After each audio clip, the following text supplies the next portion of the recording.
নমস্কার, কেমন আছো সবাই? বাঙাল ঘটির ফোড়নের রকমারি পেজে সবাইকে স্বাগত জানাই। আজকে বন্ধুরা নিয়ে এসেছি বর্ষার একটা ভীষণ ফেমাস রান্না, যেটা হচ্ছে কচু শাক। আজকে যেটা বানিয়েছি আমি ইলিশ মাছের মাথা দিয়ে।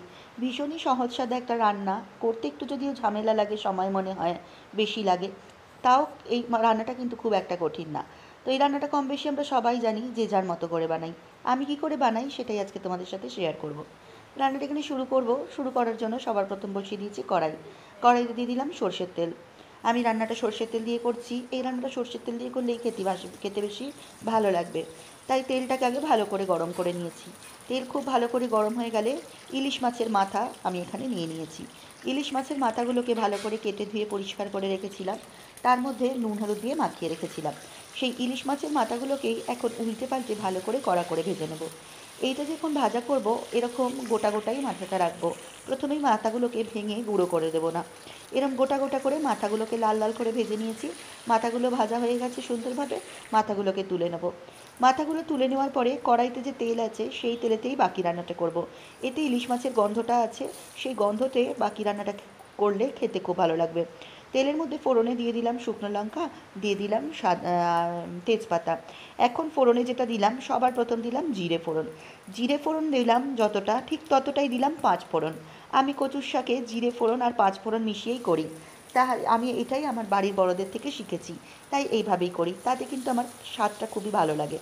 অনেকে শুধু জিরে ফোড়ন বা শুধু পাঁচ ফোড়ন দিয়ে করে হয়তো, কিন্তু আমি জিরে পাঁচ ফোড়ন দুটোই একসাথে দিলাম। দিয়ে গোটা কয়েক কাঁচা লঙ্কা তেলের ওপর দিয়ে দিলাম। দিয়ে এটাকে নেড়ে চেড়ে এখন একটু ভাজা করব। প্রায় 30 থেকে 40 সেকেন্ড এই মশলাটাকে একটুখানি ফ্রাই হতে দেবো।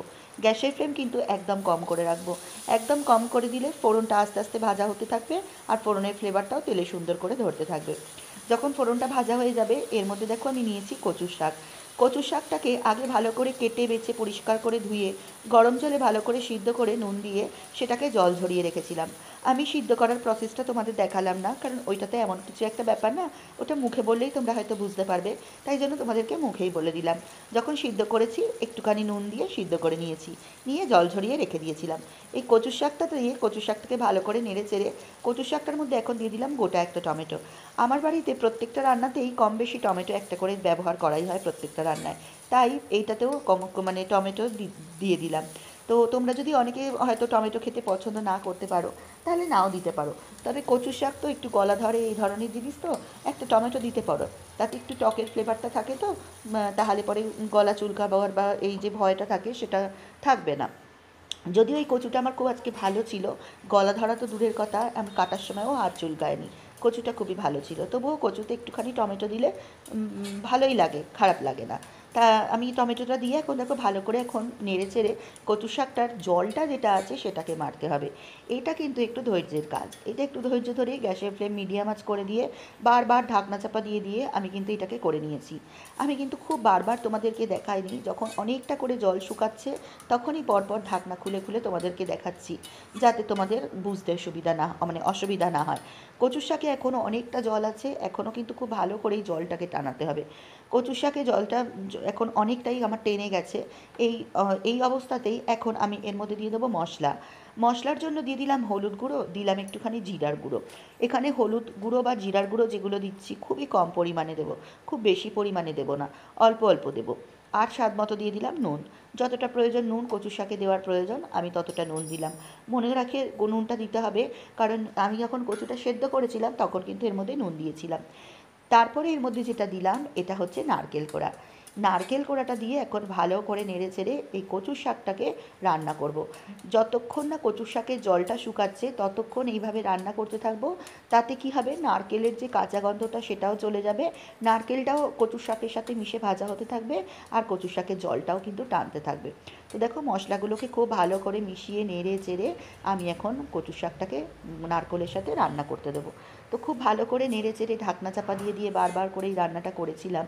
আর নারকেলটা তোমরা কিন্তু এই এই মাঝখানেই দিয়ে দেবে, তাহলে নারকেলের কাঁচা গন্ধটাও চলে যাবে, আর নারকেলটাও কিন্তু আস্তে আস্তে নারকেলের যে একটা সুন্দর গন্ধ ভাজা হওয়ার পরে বেরোয় সেটাও বেরোতে শুরু করবে। এখনও কিন্তু কচু শাকে অনেকটা জল আছে দেখো, যদিও অনেকটা টেনে গেছে, এখনও কচু শাকটা আরও মানে নাড়ু নাড়ু মতো হবে। তো এখনই এর মধ্যে যাতে পরবর্তী যেটা আমি দিলাম সেটা হচ্ছে আদা বাটা। এই আদাটা আমি শিলে বেটে নিয়েছি, আদাটাকেও এখন কচু শাকের সাথে রান্না করব। আর এখানে দিয়ে দিলাম গোটা কয়েক কাঁচা লঙ্কা কুচি। কাঁচা লঙ্কাটা দেখে তোমরা ভয় পেও না, বাড়িতে যারা যেরকম ঝাল খাবে সেই পরিমাণ ঝাল দেবে। আমাদের বাড়িতে তো একটু ঝালটা বেশি খাওয়া হয়, তাই জন্য আমি এখানে কিছু কাঁচা লঙ্কা কুচিও ব্যবহার করলাম। আর যারা ঝাল কম খাও, প্রথমে ফোড়নে যখন কাঁচা লঙ্কা দেবে সেটাতেই হয়ে যাবে। আমি এখানে আরেকটু কাঁচা লঙ্কা দিয়ে দিলাম। কচু শাকটা যেহেতু লাস্টের দিকে এখন অনেকটাই হয়ে এসছে, তাই আদাটা এখন দিলাম। আদাটা দিলে আদাটাও এখন এর সাথে সাথে রান্না হতে থাকবে, আর সুন্দরভাবে কিন্তু আদার কাঁচা গন্ধটাও চলে যাবে। এতে কিন্তু এক ফোঁটাও জল দিতে যেও না, কচুর শাকে যে জলটা থাকে না, সেই জলেতেই কিন্তু এই রান্নাটা সুন্দরভাবে তৈরি হয়ে যাবে। আস্তে আস্তে জল শুকোতে থাকবে, আর একে একে মশলা যা যা দেওয়ার সেগুলো অ্যাড করতে থাকবে। ঠিক আমি যেভাবে করছি সেভাবে করবে, খুব কম সময়ের মধ্যেই কিন্তু রান্নাটা হয়ে যাবে। এবারে রান্নার একদম শেষ পর্যায়ে চলে এসেছি, দেখে বুঝতেই পারছো কচু শাকটা কিন্তু অনেকটা টেনে গেছে। এখন এর মধ্যে দিয়ে দিলাম স্বাদ মতো চিনি। আমাদের বাড়িতে কিন্তু সব রান্নায় একটু করে চিনি দেওয়া হয়, এই ধরনের মানে নিরামিষ তরকারিতে, তাই একটু চিনি দিলাম। যারা চিনি খেতে পছন্দ করো না তারা চিনি দিও না, তবে একটু চিনি দিলে স্বাদটা ব্যালেন্স হয়, খেতে ভালো লাগে, তাই জন্য চিনিটা দিলাম। এখন ঢাকনা চাপা দিয়ে দেখো বারবার নেড়ে নিয়েছি, এখন কিন্তু সুন্দরভাবে শাকটা হয়ে গেছে। শাকটা আস্তে আস্তে দেখেছো তলায় আস্তে আস্তে একটু একটু লেগে যাচ্ছে, এর মানে হচ্ছে শাকের যে নিজস্ব জল সেটা কিন্তু শুকিয়ে গেছে। শাকটা কিন্তু একদম লাস্টের পর্যায়ে। এখন এর মধ্যে যে ইলিশ মাছটা ভেজে রেখেছিলাম, ইলিশ মাছের মাথাটা, সেটা এখন এর মধ্যে দিয়ে দিলাম। ইলিশ মাছের মাথাটা দিয়ে একটু আলতো হাতে ভেঙে দেবো, খুব বেশি ভাঙবো না, তাহলে বেশি কাঁটা কাঁটা হয়ে যাবে। অল্প অল্প করে মাছের মাথাটা দিয়ে গেঁথে গেঁথে ভেঙে নিলাম। তোমরা চাইলে আগে হাত দিয়েও এটাকে ভেঙে নিতে পারো, তবে খুন্তি দিয়ে একটুখানি বাড়ি মারলেই কিন্তু সুন্দরভাবে মাথাগুলো ভাঙা হয়ে যায়। তো দেখো এখন মাথাটাকে দিয়ে ভালো করে নেড়ে চেড়ে নিচ্ছি। এখন দেখো কচু শাকটা কিন্তু একদম কড়াই থেকে ছেড়ে ছেড়ে যাচ্ছে, যেদিকেই ঘোরাচ্ছি দেখো নাড়ু নাড়ু মতো হয়ে যাচ্ছে। কচু শাকে আর এক ফোঁটাও জল নেই, আর যা যা দিয়েছিলাম সব কিন্তু সুন্দরভাবে কচু শাকের সাথে মিশে গেছে। রান্নাটা কিন্তু একদম শেষ পর্যায়ে, রান্নাটা কিন্তু আমার তৈরি হয়ে গেছে। তো রান্নাটা এবারে নামিয়ে নেব। রান্নাটা একদম তৈরি, নামিয়ে নিলেই কিন্তু রান্নাটা একদম ব্যাস তৈরি। এবার একটা পাত্র ঢেলে আমি এটাকে নামিয়ে নেব। তো মাথাটা মিশিয়ে একটুখানি কিছুক্ষণ মানে হতে দিয়েছিলাম, যাতে মাথার গন্ধটা সুন্দরভাবে কচু শাকের সাথে মিশে যায়। তো সুন্দরভাবে কচু শাকের সাথে এখন কিন্তু মিশে গেছে, দেখো কড়ার মধ্যে লেগে লেগে যাচ্ছে, মানে বুঝতে হবে এতে আর একটুও জল নেই। কচু শাকটা কিন্তু একদম নাড়ু নাড়ু দলা দলা হয়ে রান্নাটা কিন্তু একদম তৈরি হয়ে গেছে। এবারে কিন্তু ভালো করে নেড়ে চেড়ে মিশিয়ে আমি একটা পাত্রের মধ্যে এটাকে নামিয়ে নেব। তো তোমরাও এরকমভাবে বানাও, বানিয়ে কচু শাক খাও, দুর্দান্ত লাগবে। আমি একটা পাত্র এখানে নামিয়ে নিয়েছি, দেখো বন্ধুরা দেখতে একদম এরকম লাগছে, একদম একটা মণ্ড মতো তৈরি হয়েছে। ভীষণ দুর্দান্ত হয় এইভাবে বানালে কচু শাক। তো তোমরাও বানাও, বানিয়ে খাও। তো আজকের ভিডিও কেমন লাগলো জানিও। যদি তোমাদের ভিডিওটা ভালো লাগে একটা লাইক করো, কমেন্ট করো, শেয়ার করো, চ্যানেলটা সাবস্ক্রাইব করো। যদি ফেসবুক থেকে দেখছো চ্যানেলটা ফলো করে দিও। ধন্যবাদ।